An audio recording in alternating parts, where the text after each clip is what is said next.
Michael Beale snubbed his players and now he has been snubbed by Sunderland because after only 12 games in charge, Michael Beale is out of the club. Whether he was fired, whether he was let go or whether he walked away, Michael Beale is no longer Sunderland manager.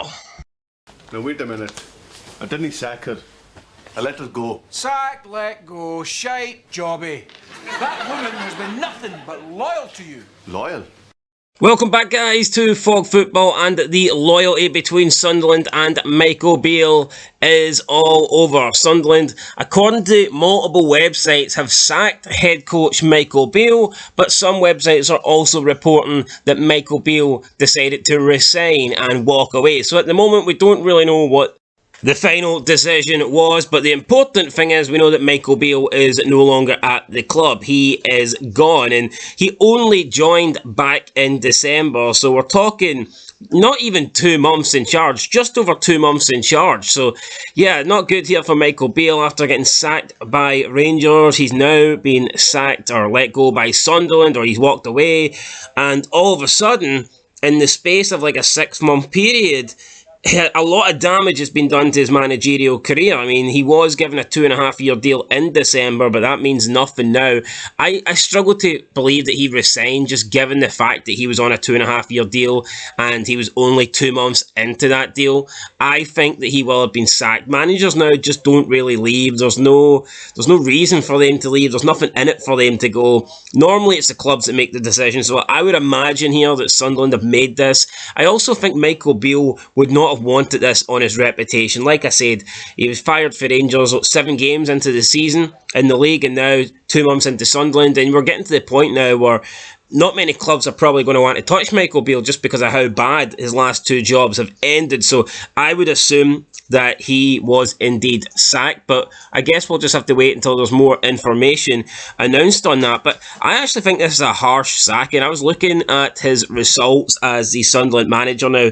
He managed 12 games in total. 11 of them came in the Championship. 1 of them came in the FA Cup, and this is his record after the 12 games in charge. Now, keep in mind, he's just came in, so it's not his team and stuff like that, and he has to get used to the club. I know some managers come in and do a good job straight away, like Philippe Clement, but some managers take time, and this was Michael Beale's record was after 12 games. He had 4 wins, 2 draws, and 6 defeats, with goals for coming in at 13, which is not very good, just averaging over a goal a game, and goals against 16, so -3 on the goal difference overall, although 3 of that is from the FA Cup. So if you take that away, I mean, he's 0. You know, he's got the same amount of goals scored and goals against in the Championship. It's just those extra 3 goals against came in the FA Cup against Newcastle. I know a lot of fans weren't happy that he lost that big derby game.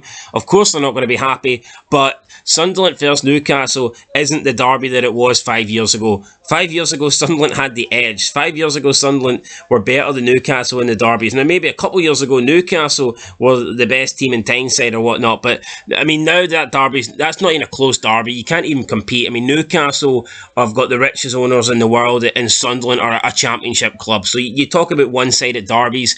For the future, I don't expect Sunderland to get near Newcastle. And I don't think we can hold it against Michael Beale, the fact that he lost 3-0 to them. So I think this is a harsh signing. If we look just based on his league form, it's 4 wins, 2 draws, 5 defeats. I'm not saying it's great, but I think it's harsh. I think it's harsh too, because it's not... Is it relegation form? No, it's probably about mid-table form, but that's the thing. Sunderland are going for, what, promotion? Unwanted promotion? Well, they are sitting 10th in the table at the moment. It's 24-team league, so they're just maybe upper mid-table. Would that be fair to say? The same people that want him sacked, right, are the same Diddy men for Tyneside that claimed, oh, this is the biggest derby in the UK, even though it's just not. If you actually think that Michael Beale... I'm not saying he had no chance, right? Obviously, to cut game 1 off, he could have beat Newcastle. But most times out of 100, Newcastle's going to pump Sunderland like they did. As you said, richest club in the world, Sunderland. I mean, I could name you one Sunderland player, Jude Bellingham. And he's the brother of Jude Bellingham. So he had no chance in that game. Yeah, I know a lot of honest. Sunderland fans weren't exactly happy they got rid of Tony Mowbray. I know some people thought that was a harsh manoeuvre. No, I know it's not an F1 drive or whatever, but they thought that was a harsh decision because he was fired after a defeat against Bristol City. But previously, in the 3 games before that, he'd actually picked up 7 out of 9 points. And then that one defeat to Bristol City, which was a penalty, by the way, for Bristol City, that was enough to get Tony Mowbray the boot. Then Tony Mowbray just beat Michael Beale at the weekend, and he's effectively got Michael Beale the boot. And now Tony Mowbray has actually booted himself, and he's actually taken the rest of the season off as Birmingham manager. So it's a strange turn of events over the past 2 months. But let's look at Michael Beale's individual results then. So first game in charge, he comes in, Sunderland home advantage against Coventry City, they lost by 3-0. Not a good start at the stadium, I like, 41,000 in attendance. No, but, it's not. I can't even gloss this up for Beale. It's a disaster start. Alright, he followed it up with a 1-0 away win against Hull City. Not bad, on Boxing Day. We need to be honest, though, see the Championship, right? It is probably the most competitive league that you can think of. Yeah, I'd agree with that. So I don't think losing games left, right and centre is actually that bad. So he followed up with a 1-0 win against Hull City away from home. Then 3 days later, a 1-1 draw against Rotherham away from home, followed by a 2-0 win at home against Preston. So he lost his first game, but then picked up 7 out of the next 9 points. So decent start there for Michael Beale. I think a draw against Rotherham's pretty poor, but then again, I think the result before that probably cancels that draw out for me. I'd say wins against Preston and Hull are pretty decent. Yeah. So, 13th of January, unlucky for some, unlucky for Michael Beale. He lost away from home, 2-1 against Ipswich, despite Sunderland going ahead. Ipswich came back and got the win.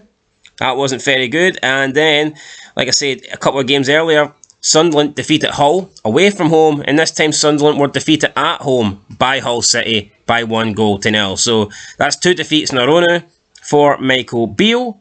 How's he going to respond? Well, he responded with a 3-1 win at home against Stoke City, which is pretty decent. Followed it up with a 1-1 draw away from home against Middlesbrough, followed by a 3-1 win at home against Plymouth Argyle. So after how many games is that? We've got 1, 2, 3, 4, 5, 6, 7, 8, 9. So after 9 games in the league, he has got 4 wins, 2 draws, and 3 defeats. It's not the worst record. Followed that on Valentine's Day, he lost 1-0 away from home against Huddersfield Town. And then after that, he lost, obviously, 2-1 away from home against Birmingham City. And that was it. That was the final straw. That's what got him sacked. So he's came in, defeat, followed by 2 wins and a draw, 2 defeats, followed by 2 wins and a draw, and then 2 defeats. I mean, who knows? Maybe he would have followed up those 2 defeats with another 2 wins and a draw if the club gave him a chance. But they've not given him a chance. They've got rid of him. I think this is harsh. Again, I'm not saying it was great by any means, but I don't think that's a sackable offence. What he's done, for me, it's just not. I don't think it is. I think people's expectation... I mean, what do people expect for Sunderland? They've been out of the Premier League for years. They were in League One. They're not Leicester. They're not Leeds, where you would expect them to win every other game in the Championship and be at the top of the league. Now, Tony Mowbray's last game in charge, he entered it in 6th position in the league. He lost his last game in charge. That dropped them down to 9th. And since then, we've seen Michael Beale take them from 9th to 10th. Although he did get as high as 6th. So, for me, I think Sunderland are just... Obviously, they want to be back in the Premier League. They want to get promotion. I think they could have got promotion under Michael Beale. It's a tight league. By no means were they out of it. Yeah, I mean, they could have got the playoffs. They're not going to get the top 2, obviously, but... Yeah, it's a weird sacking. I think it's got something to do with Beale and what he's been doing. We seen him snub that player the other day, so it must probably something to do with that behind-the-scenes stuff, because the results don't warrant a mid-table sacking, they don't. Yeah, they're 4 points behind Norwich City, but with 11 games to play... I mean, you can catch that. That's catchable. It's not... Yeah, but you look at it, no, I just don't... I think the expectations are too... It reminds me of West Ham a bit. It's like, what the fuck does Sunderland want for the guy? Here, is it below par? Yeah, but when was the last time below par was worthy of a sacking 2 months into the job? Yeah, so, I don't know. I mean, you don't see Aberdeen fans wanting Warnock sacked. He hasn't won a league game yet. I don't know. I think it's harsh. Michael Beale. I mean, who's going to touch him now? That's too disastrous. Well, I don't think it's really. I think his first 6 months in charge at Rangers, or whenever he took over. Yeah, he's got more points than Clement after his first so many games. Yeah, see, people got I'm not saying the football was great under Michael Beale, but people do have a short-term memory because Michael Beale in the first season in charge of results-wise and percentage wins-wise, you can't fault the guy. If Michael Beale was going up against Rodgers, he probably would have won the league. He was going up against. You mean last season? That's what I'm saying. Yeah. He even beat Celtic's Ange Postecoglou 3-0, and I know people say it was a dead game. I think the reality is with Beale at Rangers, I think the summer transfer fucked him. It absolutely fucked him. It just made the team so much worse. And he got rid of players that they should have kept. Yep. I think I think Cholak done enough to stay. I think Sakala definitely should have stayed. I just think the Rangers team got weaker big time. Because know what I would say. Morelos and Kent. I mean, you can say that they were past their prime or they weren't delivering the performances you were expecting. But on their day, they are game winners, and they got fucking replaced by likes of Lammers and I just think Philippe Clement would be doing an even better job if he had that squad. Yeah, I think if you give Philippe Clement last year's team, he's doing way better. So yeah, maybe Michael Beale. Maybe it's true. Maybe Michael Beale is a great coach. Yeah. But he's not someone that should be signing players. Maybe he should be coaching the players, not signing them. I wouldn't say that. So could we see Michael Beale and Gerrard working together again? Could that be what Michael Beale needs to? Maybe he'll go to Saudi Arabia. Yeah, does Gerrard do they need each other? Maybe that's the. I need you. The key. That's the key to unlock greatness. Michael Beale and Gerrard together. Anyway, guys, that's it. Michael Beale's been fired. Again, I wouldn't say he was doing an outstanding job at Sunderland. It was just kind of average.